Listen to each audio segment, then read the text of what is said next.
para que también quede evidencia. Ah, listo. Bueno, gracias.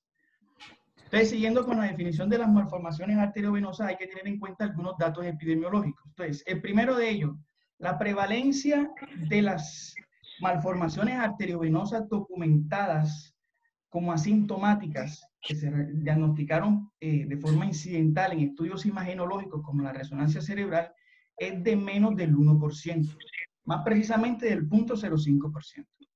La incidencia de detección de malformaciones arteriovenosas, que es nueva, y digo nueva porque es información que viene desde el 2014 para acá, es de aproximadamente 1.3 casos por cada 100.000 personas año.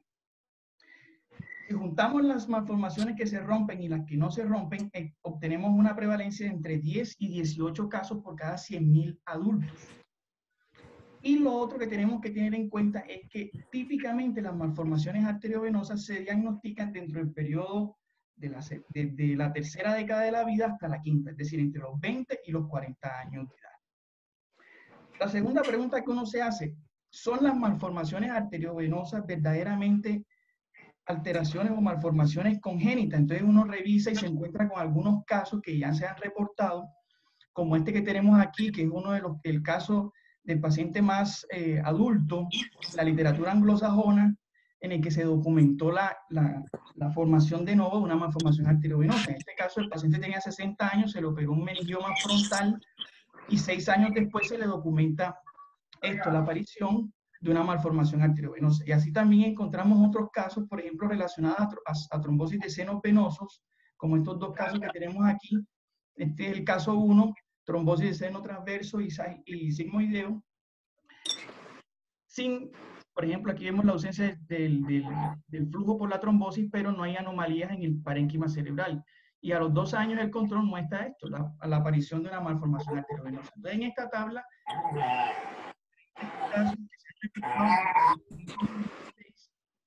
el 2018, para que entonces, ya sabiendo más o menos la definición de una malformación arteriovenosa, según básicamente el tercer paso es definir o cómo la podemos clasificar, ¿cierto? Porque uno tiene probablemente el error conceptual de que uno tiene una malformación arteriovenosa y lo que pregunta enseguida es ¿qué Perler-Martin es? Entonces, antes de llegar allá, uno tiene que satisfacer varias dudas. Entonces, lo primero es saber dónde está la malformación. Entonces, para eso tenemos 3 grandes grupos. Las corticales, las subcorticales y las profundas. Las corticales se dividen a su vez en de tipo surco, de tipo giro, de tipo difuso, que afortunadamente es un pequeño porcentaje, y las tipo mixto, que son alrededor del 30%. A su vez, estas clasificaciones topográficas las dividen en surco puro o surco subcortical o surco subcortical con extensión a ventrículos, dependiendo pues del subtipo que sea.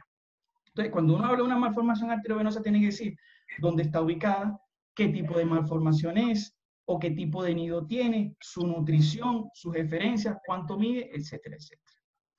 Entonces, algunos datos muy puntuales acerca de la fisiología de las malformaciones arteriovenosas.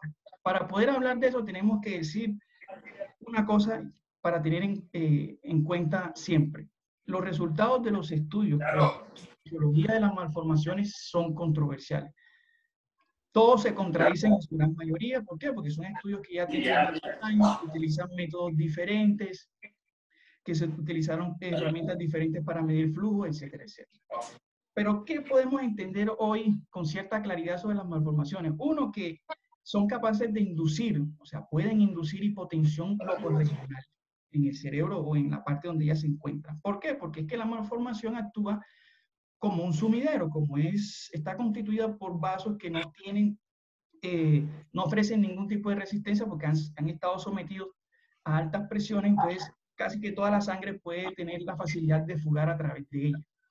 Lo otro que se sabe es que la presión arterial media disminuye, me refiero a la malformación, en la medida que se avanza hacia el nido. Y se ha documentado que puede ser en el vaso nutricio al menos la mitad de la presión arterial media existente. La malformación determina un estado de hipotensión relativo en el tejido cerebral que la circunda. Entonces, para nosotros poder entender cómo tratar una malformación arteriovenosa cerebral que no se ha roto uno tiene que entender cuál es la historia natural de ella, porque es la única forma que tiene uno de satisfacer esa pregunta. ¿Cuándo uno trata una malformación? Cuando lo que uno puede ofrecerle al paciente modifica de forma positiva, es decir, reduce el riesgo de que el paciente se muera o tenga un déficit neurológico importante. Entonces, ¿qué se sabe hoy de la historia natural de las malformaciones arteriovenosas? Aquí hemos traído una revisión de más de 15 estudios desde 1983 hasta el 2014 que buscaban reportar cuál es el riesgo anual de ruptura y cuál es la probabilidad de sangrado a futuro de esos pacientes. Entonces, aquí observamos varias columnas. Vemos, esta es la probabilidad de que el paciente sangre en el primer año de haberse hecho el diagnóstico. Es decir, un paciente que no se le ha roto la malformación tiene un riesgo entre 1.3 y 8.1% de sangrar en ese primer año. Pero una persona que ya ha sangrado tiene entre 2.6 hasta casi 18% de riesgo de sangrado. Si ese riesgo se hace acumulativo a 5 años, aumenta parcialmente. Por ejemplo, vemos aquí que en las no rotas va desde 6 hasta 21%, y en los que se han roto previamente va desde 13 hasta un 43%. Es decir, las malformaciones arteriovenosas evidentemente son procesos dinámicos. Si se hace un promedio anual de ese riesgo de ruptura en las no rotas, ese riesgo va por año de seguimiento, que en promedio fue de casi 7, entre 1.3 a 4.3%. Y en las que se rompen va desde casi 1 hasta 7.5%. ¿Qué factores de riesgo son significativos para predecir ruptura en este tipo de pacientes? Entonces, tenemos varios factores ya previamente determinados. Uno, el caso de que el paciente haya sangrado previamente. Si el paciente ya sangró, ese paciente tiene una probabilidad o tiene 2.1 hasta 9 veces más riesgo de volver a sangrar que el que no ha sangrado por primera vez. Si está en una ubicación profunda la malformación arteriovenosa, ese paciente puede tener hasta 4 veces más riesgo de romperse que el que tiene una malformación en una ubicación superficial. La edad, ese paciente va ganando 1.3 veces más riesgo de romperse en la medida que gana décadas, o 1.5 veces en la medida que gana años. El tamaño de la malformación arteriovenosa, las malformaciones que son grandes determinan un riesgo de hasta 4 veces más de romperse comparado con el que tiene un tamaño diferente. Las ubicaciones que son infratentoriales pueden ser de hasta 4 veces más riesgosas de romperse, y el género femenino, como ya discutiremos más adelante, puede determinar hasta 3 veces mayor probabilidad de ruptura. Otros factores de riesgo que son importantes a considerar en la historia natural: que ese paciente tenga un drenaje venoso profundo de forma exclusiva. Eso le determina hasta casi 3 veces un riesgo de sangrado. Que el paciente tenga menos de 20 años, 2.6 veces más riesgo. Y aquí viene un dato muy importante, y es la etnia. Ser hispánico, comparado con la etnia caucásica o el blanco, determina un riesgo de 1.8, o sea, de al menos casi 2 veces más riesgo de sangrar. Otros, como por ejemplo una vena única de drenaje, 1.6 veces, que la malformación sea difusa, 1.64 veces, y exactamente no se ha determinado, o con tanta precisión, el efecto neto que tiene el drenaje venoso profundo y la presencia de aneurismas asociados a la malformación arteriovenosa en el estudio que se evaluó. Entonces, ya nosotros sabemos más o menos cómo se comporta una malformación arteriovenosa en la medida que pasa el tiempo desde que se hace el diagnóstico, en el caso de las que no se han roto. Pero entonces viene uno a determinar el riesgo de ruptura, que es una información que previamente no se tenía. Uno caracterizaba la malformación y decía, tiene tanto riesgo de que esto termine mal si se trata de determinada forma. Pero ya podemos hoy determinar el riesgo intrínseco que tiene el paciente asumiendo ciertas características de él. Este estudio lo he traído porque es un estudio que nos va a permitir a futuro hacer un normograma de riesgo de ruptura en estos pacientes, así como cuando uno mide al niño para ver si está creciendo dentro de la curva de crecimiento normal. Entonces, lo mismo viene a pasar acá. Este trabajo buscó determinar el efecto del género, de la gestación, del volumen de la malformación y la ubicación para predecir el riesgo de ruptura. No se tuvo en cuenta ningún tipo de manejo, solamente se tuvo en cuenta la distribución de la edad en el momento en que el paciente sangró por primera vez y se incluyeron 3.425 pacientes. ¿Qué se obtuvo? Que el promedio anual de riesgo de sangrado en esos pacientes que estaban entre 25 y 60 años es de 3.1% y no se relaciona con el volumen de la malformación, pero que sí está influenciada por la ubicación. Es decir, las malformaciones que son profundas o que están ubicadas centralmente tienen el mayor riesgo. Entonces, ¿qué observamos? Estas curvas que ellos obtuvieron aquí. Los picos de sangrado están entre los 20 y los 40 años, básicamente hacia los 20 años de edad, como lo vemos acá. Pero vieron que el riesgo más grande o más alto lo tenían aquellas mujeres en edad fértil. Y ya veremos el efecto que tiene eso en la gestación. Otras formas más simples de predecir ese riesgo lo tenemos gracias al estudio de Konciolka por allá en 1995.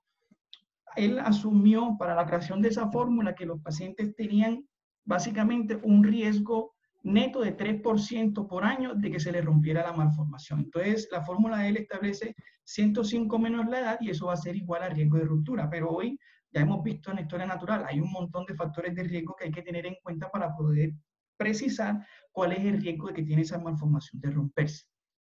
Y por ello surgió este score que estamos viendo aquí, que es el score RED, que lo tenemos disponible ya en diferentes aplicaciones como QX Calculate, entonces ya uno lo tiene ahí y puede utilizarlo y calcular rápidamente. En ese estudio lo que se buscó fue predecir los factores de riesgo para hacer un score. Fueron 789 malformaciones arteriovenosas que se recopilaron entre el 90 hasta el 2017. Y ellos encontraron lo siguiente, que es lo que significa el acrónimo. R de etnia, hispánico versus caucásico. Ser de una etnia hispánica, como nosotros, es decir, no ser blancos, representa un 2.4 veces el riesgo de romperse comparado con el que es caucásico. Entonces, para este score, esto representa 2 puntos. Que el paciente tenga la malformación en una ubicación profunda, tiene un riesgo de 1.68. Si la malformación mide menos de 3 centímetros, es una malformación pequeña, eso le determina un riesgo de 1.63.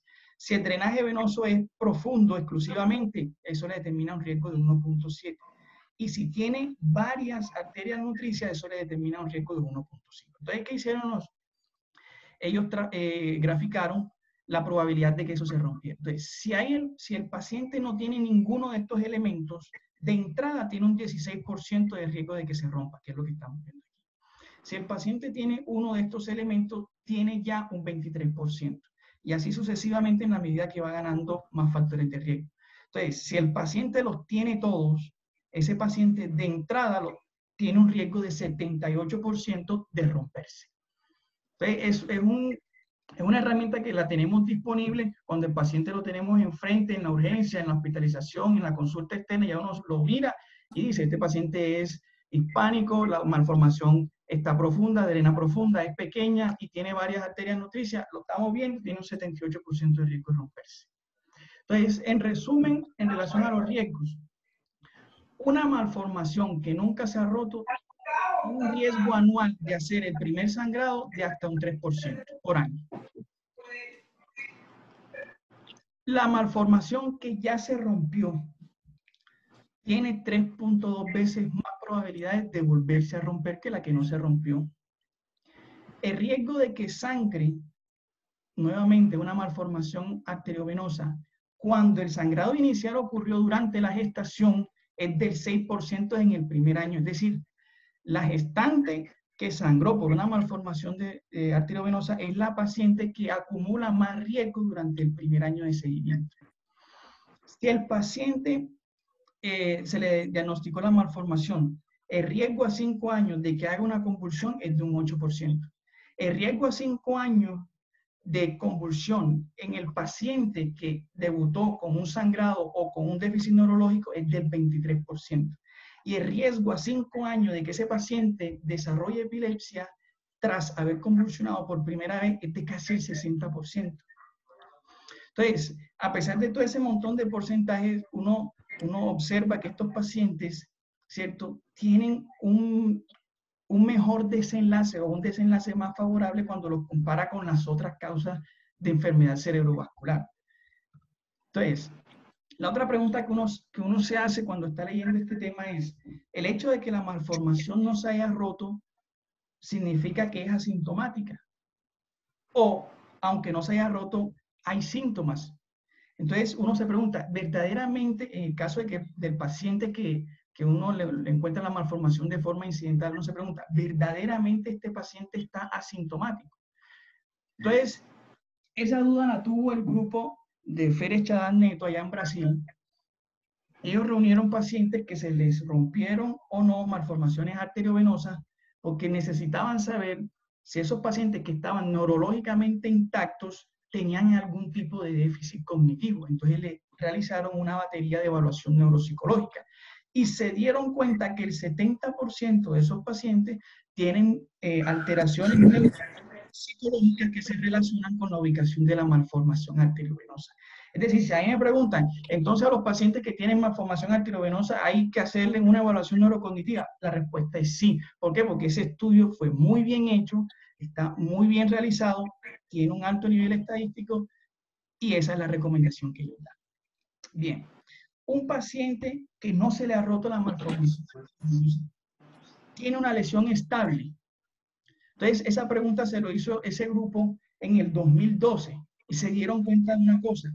Hay malformaciones arteriovenosas que sangran intralesionalmente de forma silente y puede ser hasta el 10% de todas las malformaciones que no se han roto. Ellos se dieron cuenta, listo, la malformación tiene microsangrados. ¿Cómo medimos eso? Con imágenes de susceptibilidad que las hace cualquier resonador hoy disponible. Susceptibilidad magnética para medir metabolitos de la hemoglobina. También utilizaron histopatología, pero ustedes sabrán que es muy complicado determinar si es un sangrado previo o nuevo en una malformación resecada cuando todo lo que hay ahí es sangre. Entonces, ¿qué se dieron cuenta? Ellos se preguntaron, entonces, el hecho de que el paciente tenga evidencia de sangrados silentes, ¿eso tiene algún efecto neto sobre el riesgo de que se rompa esa malformación? Y entonces aquí vemos este gráfico de Kaplan-Meier. La línea discontinua es el paciente que no tiene evidencia de sangrado antiguo. Y la línea continua es el paciente que tiene evidencia de haber sangrado intralesionalmente de forma silente. Aquí tenemos la probabilidad de no tener el desenlace, que en este caso es mantenerse libre de sangrado, es decir, no sangrar, versus el tiempo. Entonces aquí vemos que los pacientes que no tienen evidencia de sangrado previo tienen más probabilidad de mantenerse libres de sangrado, es decir, de no romperse. Este es un ejemplo de una malformación arterioveноsa paraverniana. La secuencia de susceptibilidad magnética mostró que habían depósitos de hemosiderina y ahí ese paciente entró en ese grupo de riesgo. Entonces, la otra pregunta que ellos hicieron, perfecto, entonces, ¿por qué esos pacientes tienen más riesgo de que se rompa esa malformación arteriovenosa? Entonces, se hizo el primer estudio de tránsito de contraste que tenemos disponible en la literatura médica, utilizando la angiografía por codificación de colores, analizando dos variables. Una que es el tiempo de tránsito promedio, es decir, cuál es la velocidad de flujo al interior de la malformación y cuál es el tiempo que se toma entre esa sangre que va llegando a alcanzar su velocidad máxima. Entonces, ¿para qué? Para ellos y tratar de comprender por qué esas malformaciones que estaban haciendo microsangrados tenían más probabilidad de romperse. ¿Y qué se dieron cuenta? Se dieron cuenta que esas malformaciones que hacen sangrado silente tienen un flujo muchísimo más elevado que la contraparte que nunca ha tenido evidencia de un sangrado previo. Entonces, ya que vamos a entrar a la parte de tratamiento, yo hice una especie de resumen para tratar de tener a futuro ciertas consideraciones de variables que deben incorporarse. Por ejemplo, para nosotros tomar mejores decisiones necesitamos herramientas que incorporen los vasos nutrizos, que incorporen el estado del paciente en el momento que se hace el diagnóstico, que nos den características acerca de ese nido. ¿Por qué? Porque es que no es lo mismo tener, por ejemplo, una arteria nutricia superficial que profunda. No es lo mismo una arteria cortical, lenticuloestriada, coroidea o talamo perforante, ¿cierto? Y más ahora que el tratamiento que se les ofrece a estos pacientes es de forma híbrida. Entonces, uno necesita una herramienta que fácilmente le diga, vea, usted tiene este paciente, hágale esto más esto o esto más esto, como lo hace el NOMS en el caso de las metástasis espinales, ¿cierto? Entonces, otra cosa que uno tiene que tener en cuenta, la elocuencia. Hay que precisar mejor qué es elocuente, qué áreas son elocuentes. Y lo otro que tenemos que tener en cuenta también es tratar de cuantificar mejor los déficits. Por ejemplo, sería lo mismo un paciente que tiene un déficit motor versus un paciente que tiene un déficit campimétrico producto de la malformación. Entonces, ¿será que uno les puede atribuir la misma cantidad de puntos? Entonces, eso es muy complicado. Entonces, para entrar ya a la parte de decisión de manejo, ¿cuál es el objetivo 1A de tratar una malformación arteriovenosa? Eliminar el riesgo de sangrado. Ese es el objetivo, por eso está en rojo y está subrayado. ¿Cuál es el problema? Que uno tiene que determinar si el paciente lo permite. Es decir, porque el segundo objetivo de tratar una malformación arteriovenosa es preservarle el estado funcional al paciente. Entonces, ¿a dónde voy con esto? ¿Por qué poner eliminar en rojo? Porque ya hoy se sabe con mucha claridad que las obliteraciones parciales de la malformación arteriovenosa, sin importar la terapia que se haya utilizado, no le reduce el riesgo de sangrado al paciente. Eso está claro. ¿Dónde estamos en oferta de tratamiento para esos pacientes? Uno les puede ofrecer observación, que es watch and wait, ver al paciente por las características que sean, o hacer un tratamiento preventivo, es decir, hacer microcirugía, hacer terapia endovascular o hacer radiocirugía, o lo que más comúnmente se está observando es que es hacer tratamientos complementarios. Para nosotros entender cómo se manejan las malformaciones arteriovenosas hoy, tenemos que remontarnos al año 2014. Y he puesto ahí el caos del 2014, porque en el 2014 se publicó este estudio, que es el estudio que todo el mundo ha escuchado y que mucha gente ha leído, que es el ARUBA. El ARUBA fue el primer estudio prospectivo, multicéntrico, aleatorizado, no ciego, que buscó dar una respuesta a qué hacer en estos pacientes. En el paciente que no se le ha roto la malformación arteriovenosa. Entonces ellos compararon dos cosas.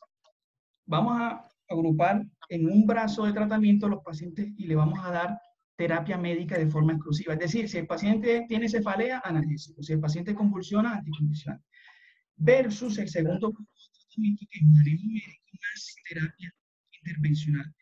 El asunto fue que ellos aglomeraron como terapia intervencional y unieron todo, terapia endovascular, radiocirugía y la combinación. ¿Qué nosotros aprendimos de la ARUBA? Fíjense, la edad promedio de esos pacientes eran 45 años, es decir, esos pacientes eran jóvenes. La gran mayoría eran hombres, casi 60%, de etnia blanca.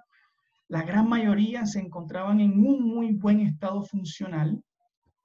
Y en su gran mayoría, como vemos aquí, las malformaciones estaban agrupadas en un Spethler-Martin 1 y 2, es decir, la gran mayoría de esas malformaciones eran de mujeres. El desenlace primario de ese estudio era el tiempo que transcurría entre el inicio del tratamiento y que ocurriera la muerte o que ocurriera un evento cerebrovascular en ese paciente. Y el desenlace secundario era que el paciente se muriera o tuviese una discapacidad a 5 años. ¿Qué pasó? En el mes 33 se suspendió el estudio. Hubo 223 pacientes disponibles para analizar. ¿Por qué se suspendió? Porque aparentemente los pacientes que se trataron de forma médica, es decir, de forma conservadora, tenían un desenlace, y era lo que ellos mostraban en sus gráficos de Kaplan-Meier. Ellos decían, fíjense, en la línea azul es el paciente que se intervino, la línea roja es el paciente que no se intervino, que se le dio manejo conservador, en el momento en que se hizo la randomización y en el momento que se inició el tratamiento.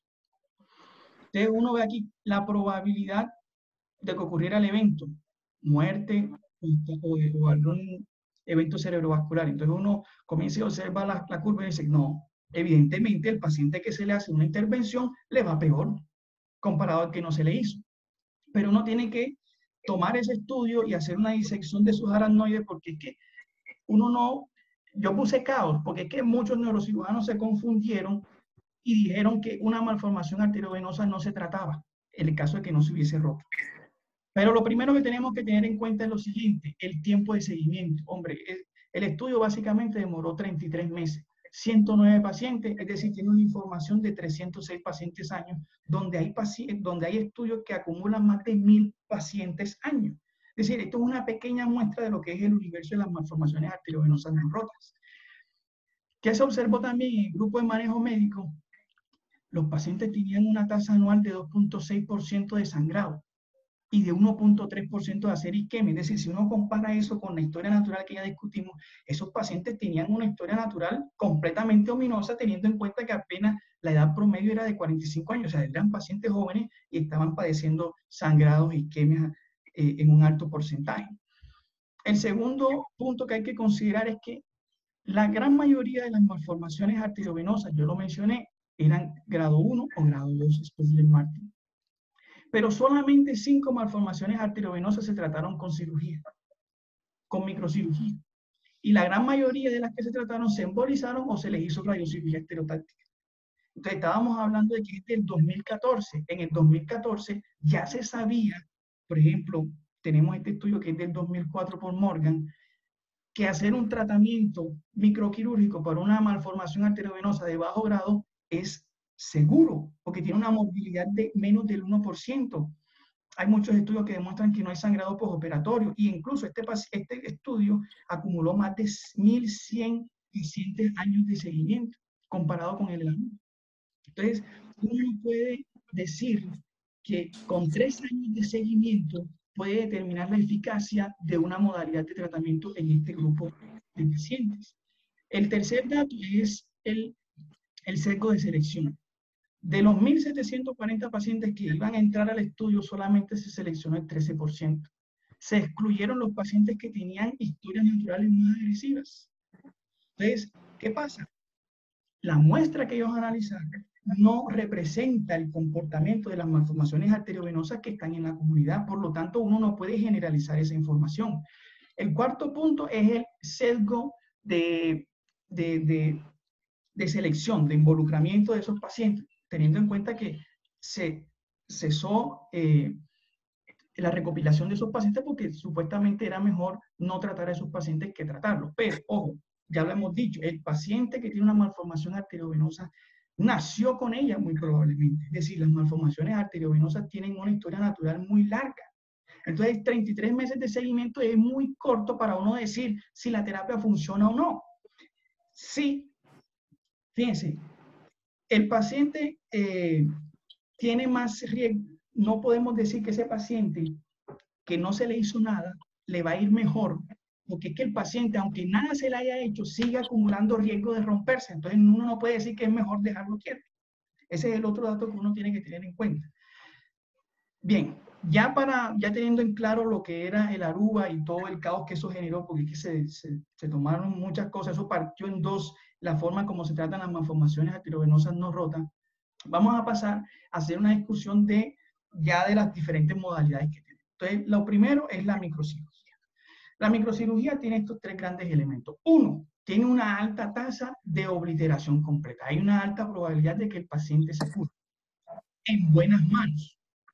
Se le puede eliminar el riesgo de que el paciente sangre, pero eso puede ir acompañado de unos riesgos potenciales de complicaciones, ¿cierto? Bien, aquí en 1986, en octubre, sale la publicación del grupo de Spessler, que dirigía en ese entonces el Instituto Barrow, y sale la escala de Spessler-Martin.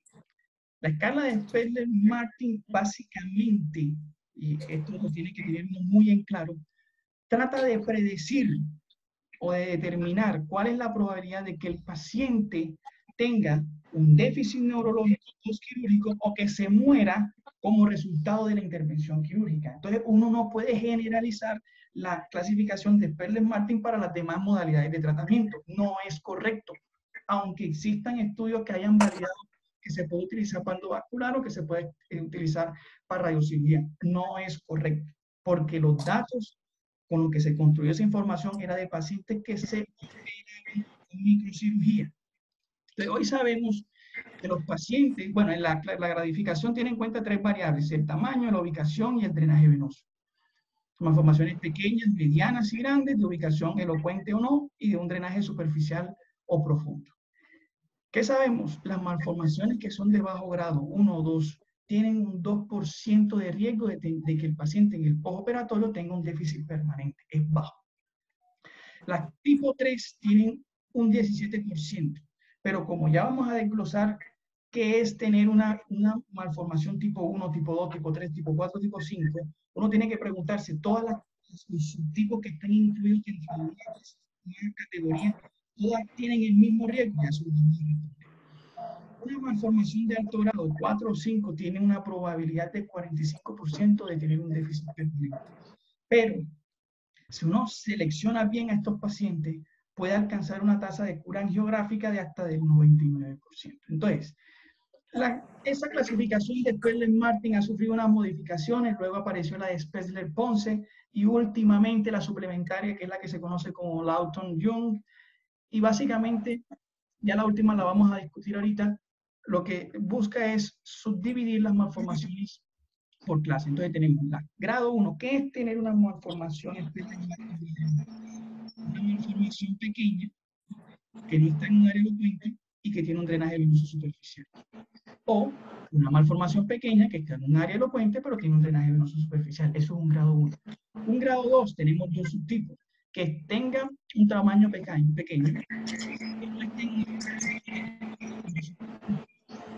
y el otro subtipo es tener una malformación de un tamaño mediano que no esté en un área elocuente y que tenga un drenaje venoso superficial. Todas estas malformaciones se conocen como clase A de Spetzler-Ponce. ¿Qué es una malformación grado 3? Que es la clase B de Spetzler-Ponce. Tenemos 4 subtipos.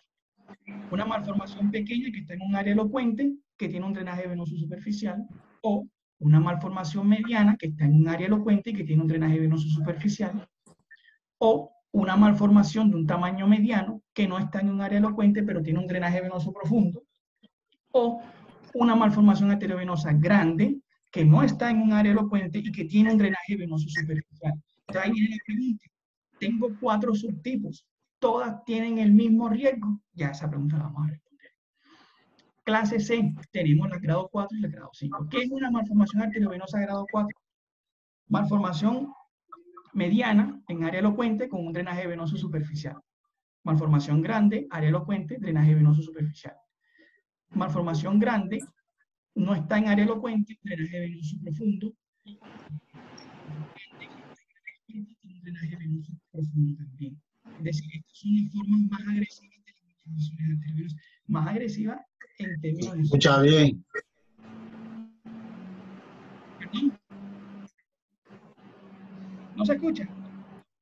Cerremos los micrófonos de los demás para que sí. solamente se escuche el de Nando y es más fácil. Gracias. Bueno, entonces yo le decía que la clasificación de Spetzler-Martin sufrió una última modificación con lo que se conoce la clasificación suplementaria o del Lawton-Young. Lo que pasa es que la clasificación de Spetzler-Martin no incluye muchos factores que ya se saben que influencian el desenlace. Entonces Lawton, ¿qué hizo? Incluyó algunos. Incluyó la edad, incluyó el antecedente de sangrado e incluyó una característica del nido que es si el nido es compacto o no. Entonces, ¿qué hace uno con esta clasificación? Se la suma al Spetzler-Martin. Es decir, es una adición, no la reemplaza. ¿Para qué? Para poder así hacer más exacto la predicción del desenlace. Si los pacientes tienen al menos 3 puntos, tienen un 2% de riesgo de tener un déficit neurológico permanente. Si tienen 4 puntos de un 10% y si pasan los 8, tienen más del 63%. Y ahí enseguida uno sabe, este paciente lo más probable es que salga con un déficit neurológico permanente al haber sido operado. Entonces, en el grupo de las malformaciones arteriovenosas tipo 3, yo le preguntaba, ¿todas tienen el mismo riesgo? Y la respuesta es no. Una malformación que tiene un tamaño pequeño, que tiene un drenaje profundo, que está en un área elocuente, se comporta como una malformación de bajo grado. Aquí lo vemos. Por eso se le conoce 3-. Una malformación que tiene un tamaño medio o mediano, que tiene un drenaje profundo, que no está en área elocuente, ese paciente se comporta como una malformación de riesgo intermedio, es decir, como una verdadera grado 3. Si la malformación tiene un tamaño mediano, tiene un drenaje superficial, está en un área elocuente, ese paciente se comporta como una malformación de alto grado. Y aquellas malformaciones que tienen un tamaño grande, que no tienen drenaje venoso profundo y que no están en área elocuente, se ha determinado que esas malformaciones son muy raras. Por eso se les conoce como 3 con asterisco. Es decir, haciendo la alusión a que no es muy poco probable que uno tenga un paciente de ese tipo. Entonces, ya hemos demostrado que la microcirugía para las malformaciones que son de bajo grado y algunas tipo 3 es seguro. Pero ¿qué pasa con las que son grado 4, grado 5? Entonces, en los diferentes análisis de intención de tratamiento, para evaluar la historia natural de esas malformaciones y poder esclarecer el diagnóstico, el tratamiento, tenemos este estudio. 73 pacientes consecutivos. Solamente 5% de la muestra se le pudo resecar esa malformación. Estamos hablando de malformaciones grado 4 o grado 5. Documentaron que tratar parcialmente la lesión le daba al paciente un riesgo anual de sangrado de 10%, mayor que la historia natural de la enfermedad. Pero observaron que las malformaciones de este grado, o sea, de alto grado, que no se trataron, sangraron solamente en el 1.1% de los casos. Entonces, ellos determinaron, y de ahí viene esa recomendación, cuando tenga una malformación de ese tipo, espere, aguante, observe, pero usted puede tratar siempre y cuando demuestre que la malformación tiene aneurismas, que el paciente tiene un déficit neurológico progresivo, que el paciente ha estado sangrando a repetición, que el paciente tiene cefalea intratable. ¿Por qué? Porque cuando se ajusta el déficit con el desenlace postquirúrgico, ese riesgo es tolerable. Entonces, bajo esas circunstancias es que únicamente se recomienda hacer un tratamiento agresivo para ese tipo de malformaciones arteriovenosas. La segunda modalidad de tratamiento es la terapia endovascular. Entonces, la terapia endovascular progresa muy rápidamente, hay muchas tecnologías, hay múltiples herramientas que se le pueden ofrecer a estos pacientes, pero uno tiene que tener en cuenta varias cosas. Lo primero, se puede embolizar de forma selectiva en varias sesiones las nutricias con más flujo. ¿Para qué? Para disminuir el estado hemodinámico de esa malformación arteriovenosa y en consecuencia poder mejorar algunos déficits neurológicos del paciente. ¿Cierto? Las principales complicaciones de esa modalidad de tratamiento son las mismas que la terapia abierta, es decir, el riesgo de que el paciente haga un sangrado o el riesgo de que el paciente haga una isquemia cerebral. Entonces, uno de los scores que desafortunadamente no, pues hasta este momento no ha sido validado de forma prospectiva es el de este estudio. Ellos encontraron que analizaron los mismos componentes del Spetzler-Martin y además evaluaron esto, que es el riesgo de que el paciente tuviese más de una sesión de embolización, ¿cierto? Y les dio un score pronóstico. Entonces, el paciente que no tiene ninguno de estos elementos tiene un 0% de riesgo de tener un déficit significativo. Si tiene al menos uno de estos elementos, ya le confiere un riesgo del 6%. Y así hasta tener 4 de estos elementos que le conferiría un riesgo de al menos un 25% de tener un déficit significativo. Y aquí vemos cualquier tipo de déficit moderado y déficit significativo. Entonces, en el 2015 el grupo de Citiki creó el score de Buffalo.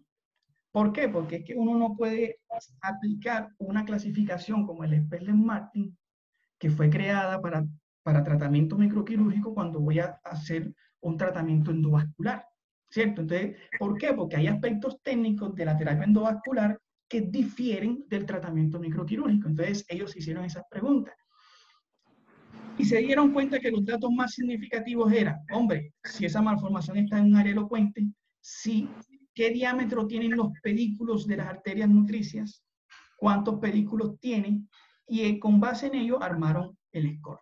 Entonces, el score de Buffalo consta del número de pedículos arteriales, del diámetro de esos pedículos y de la ubicación del nido. ¿Por qué? Porque son variables que vienen a importancia porque es tratamiento endovascular. No es lo mismo, ya nos lo aclarará el profe Almeida, cateter o microcateterizar un pedículo de 1 milímetro de diámetro a uno que tenga un diámetro mayor. O cuando esa malformación se nutre de 1, de 2, de 3 o de 4 o de 5 pedículos de ese tipo. Entonces, aquí tenemos la comparación. En la izquierda el score de Buffalo y en la derecha el de Spearman-Mark. Por ejemplo, una malformación grado 1 en el score de Buffalo es una malformación que tiene 1 o 2 pedículos arteriales, ¿cierto?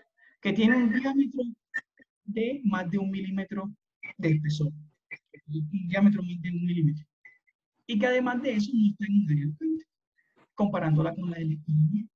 Entonces, son herramientas que uno tiene que utilizar dependiendo de la. Viene otra pregunta. Entonces, ¿uno puede hacer embolización con la intención de tratar? Claro que sí. Entonces, hay diferentes estudios que han corroborado esto. En este particular es una revisión sistemática, 15 estudios, casi 600 pacientes, casi 600 malformaciones arteriovenosas, siendo el 34% de estas Spearman-Martin grado 3. ¿Qué encontraron? El 45% se logró completamente. Una tasa global de complicaciones clínicas de 24%, principalmente en el rayo entrada.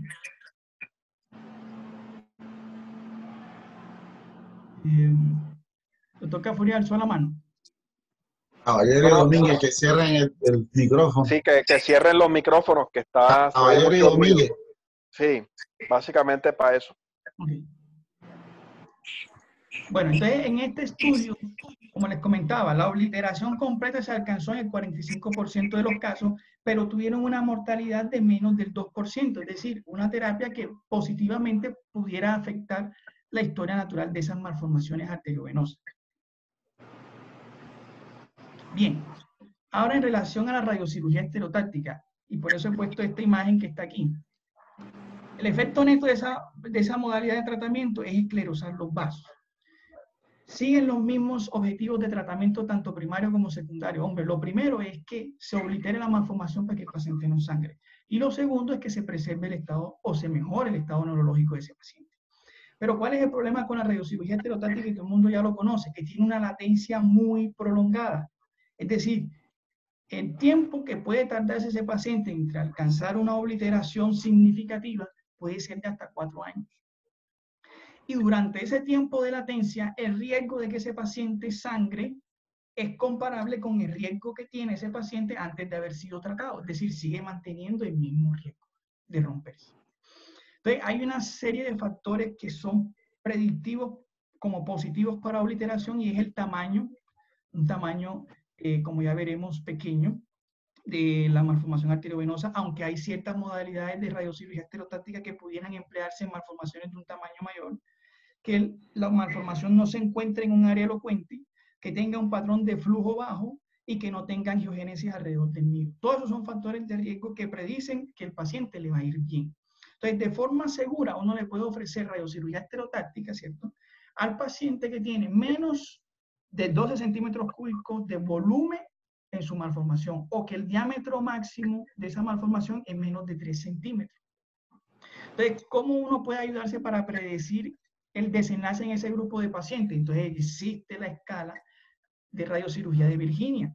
Tiene en cuenta el volumen, tiene en cuenta la ubicación y el antecedente de sangrado. Y dependiendo de la cantidad de puntos que acumule ese paciente, así será la probabilidad de tener un desenlace favorable. Es decir, si el paciente acumula 0 puntos, tiene hasta un 83% de éxito. Y si el paciente tiene acumulado 4 puntos de eso, tiene hasta un riesgo de 39% de que le vaya bien. Entonces, ¿la idea cuál es? Hombre, que uno tiene que saber qué herramienta va a utilizar dependiendo de la modalidad. Entonces, yo les decía, uno puede utilizar terapia endovascular como terapia inicial para un paciente que va a ser llevado a microcirugía. O se emboliza y se hace radiocirugía estereotáctica porque el paciente tiene X comorbilidades que lo hacen de alto riesgo quirúrgico. Entonces, ¿cuál es el efecto neto de la radiocirugía estereotáctica en los vasos de la malformación? Es el siguiente: disminuir el flujo. Disminuirlo, y en algunos estudios se ha demostrado que no llega a cero. Lo mismo pasa con el flujo venoso. En algunos estudios se ha demostrado que se acerca mucho a cero, pero termina siendo un flujo que no es funcional. Entonces, Ya que el paciente se ha tratado, aquí se resumen los cambios hemodinámicos que ocurren en la malformación arteriovenosa, dependiendo de la modalidad: microcirugía, terapia endovascular o radiocirugía, en las arterias y en las venas. Por ejemplo, en la microcirugía, cuando ya se eliminó el nido, se resecó la malformación, ¿qué pasa con la arteria, con la morfología de esas arterias? Se trombosan. Con la presión que le pasa, vuelve a la normalidad. ¿Qué pasa con el flujo de sangre? Disminuye. La reactividad con el dióxido de carbono vuelve a la normalidad. La vena se estenosa o se trombosa y la presión con la que trabaja esa vena disminuye. Si el paciente se trata por vía endovascular, inicialmente las arterias estaban dilatadas, luego se trombosan, luego disminuye la presión de esos pedículos nutricios y el flujo promedio disminuye posterior al tratamiento. Las venas pueden tener un estado variable después de eso, pero lo más probable es que el flujo se haga muy poco y lo mismo pase con la presión. Y en la radiocirugía, ¿qué pasa con la morfología? Se trombosan parcialmente. La presión disminuye en la medida que avanza el tiempo y lo mismo pasa con la velocidad del flujo. Es decir, eso es un flujo de sangre que se hace no funcional. Y lo mismo pasa con las venas de drenaje. Esos pacientes, esas venas se trombosan o se estenosan y en consecuencia las presiones bajan. Entonces, ¿cuáles son los puntos claves aquí? Bueno, entonces, fíjense. ¿A quién le ofrece uno resección microquirúrgica en el paciente que tiene una malformación arteriovenosa que no se ha roto? Malformaciones que son de bajo grado, es decir, grado 1 o grado 2, o malformaciones que son grado 3, pero que son superficiales. Esos son los pacientes buenos para microcirugía. Para terapia endovascular, ¿quiénes? Hombre, principalmente como complemento preoperatorio a la resección microquirúrgica en este subgrupo de pacientes que tienen de pronto unas malformaciones de grado mayor, por ejemplo, las tipo 3, los diferentes subtipos. Entonces uno primero emboliza las áreas de mayor riesgo para disminuirle la probabilidad de ruptura intraoperatoria o de que el paciente tenga una catástrofe, ¿cierto? Y también con la intención de cura para las malformaciones que son de bajo grado en pacientes que pudieran ser de alto riesgo quirúrgico por las comorbilidades, ¿cierto? Entonces, uno aquí se tiene que preguntarse, el hecho de que una malformación arteriovenosa se haya embolizado completamente, ¿suprime la necesidad de que esa malformación sea resecada? Esa es una pregunta que aún no tiene respuesta. La radiocirugía estereotáctica, con o sin otras modalidades de tratamiento, o sea, un tratamiento que implique un manejo híbrido, ¿para cuáles? Para las que son de alto grado, que están en una ubicación profunda, por ejemplo, el Perlen-Martin grado 3. ¿A quién le vamos a dar observación? A las 4 y a las 5. Es decir, a la Ponce tipo C. ¿Por qué? Porque lo que usted haga tiene más riesgo que la historia natural de la enfermedad. Excepto si el paciente está sangrando, excepto si el paciente está progresando en su déficit neurológico, si sus síntomas o sus signos neurológicos están en relación a fenómenos como robo vascular o hipertensión venosa, o porque va a tratar los aneurismas que son de alto riesgo.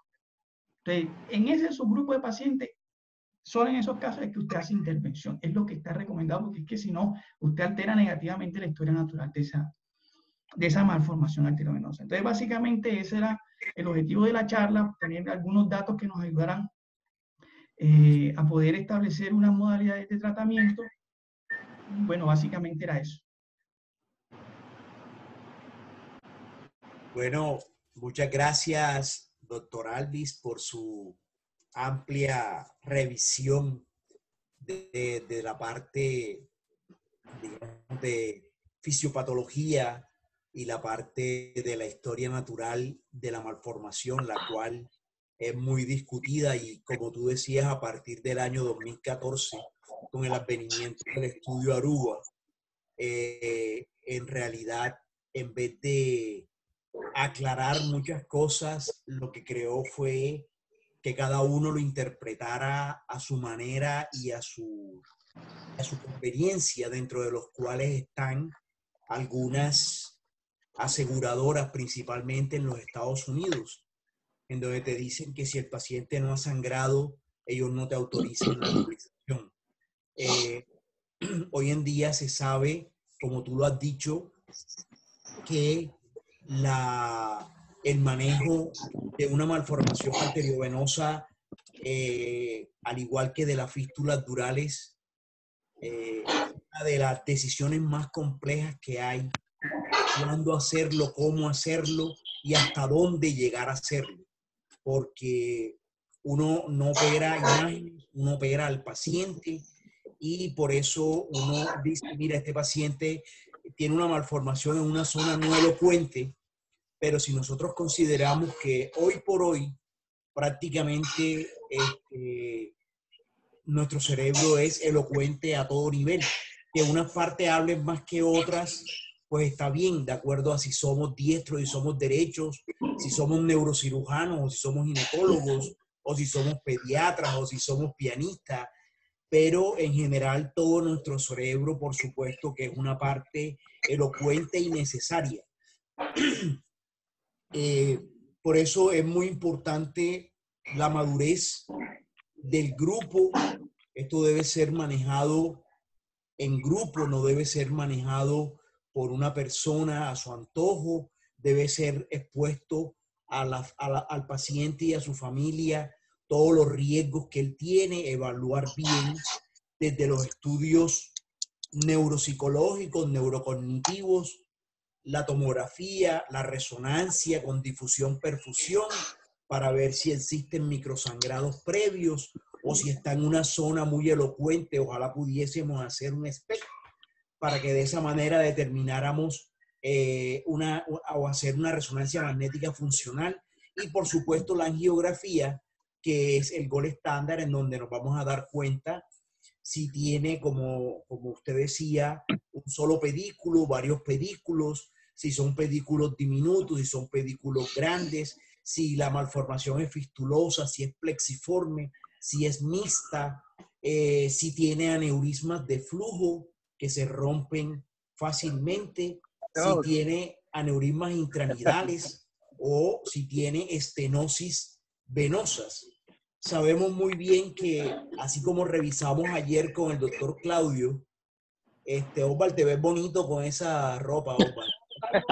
Vas para cirugía. Ten cuidado. Eso es para que Sabemos crean. muy bien. Sí. Eso es para que crean en la casa. Seguro. Ahí veo. ¿Qué carajo voy a meter? Sí. Ahora uno tiene que ir así. No, esas gorras las están dando allá en. ¿Cómo que se llama, profe? En la entrada de Donde donde. está una esfinge. A esta hora. Precisamente. Mira que el doctor, profesor están ahí. Entonces, vamos a tratar de seriedad porque ajá, nos pueden escuchar en la casa. Entonces, ya me desconcentraron. Entonces ya como vimos ayer con el doctor Claudio, el sistema venoso transmedular y profundo es de alta presión. Y es por eso que las malformaciones que tienen drenaje venoso profundo tienen mayor riesgo de ruptura. Y bueno, como decía el doctor Alvis, son lesiones que tienen entre un 2 y un 4% de riesgo de ruptura anual. Por eso nosotros consideramos que si llegamos a los 50 años, podríamos de cierta manera, en una malformación que no se ha roto, podríamos tener un tratamiento expectante. Pero nosotros vemos muchas veces pacientes de más de 50 años con malformaciones rotas. O sea que la estadística no es la única que prima en estas decisiones. Tenemos que evaluar bien la parte de angioarquitectura y definir con nuestros colegas que hacen la parte de microneurocirugía, los que hacemos la parte de terapia endovascular y los que hacen la parte de radiocirugía, cuál es la mejor. Por ejemplo, hacerle radiocirugía a una malformación que se rompió, que sabemos que tiene un mayor riesgo en el primer año. Digamos que la radiocirugía yo la dejaría o la dejaríamos básicamente para aquellas que están con unos pedículos que son múltiples, que son menores de 1 milímetro y que están en áreas muy elocuentes, como en el área de la coroidea, como que están en fosa posterior, que uno dice, bueno, mira, vamos a tratar de bajarle los demás factores de riesgo y dejamos que en estos 2 años él corra con su historia natural y le hacemos radiocirugía. A sabiendas que la radiocirugía puede demorar hasta 4 años y si mide más de 3 centímetros de diámetro, o sea, unos 30 mililitros de volumen, la malformación, muchas veces la radiocirugía no es capaz de hacer el efecto que se está buscando. Le doy la palabra al doctor Sabogal por edad, dignidad y respeto.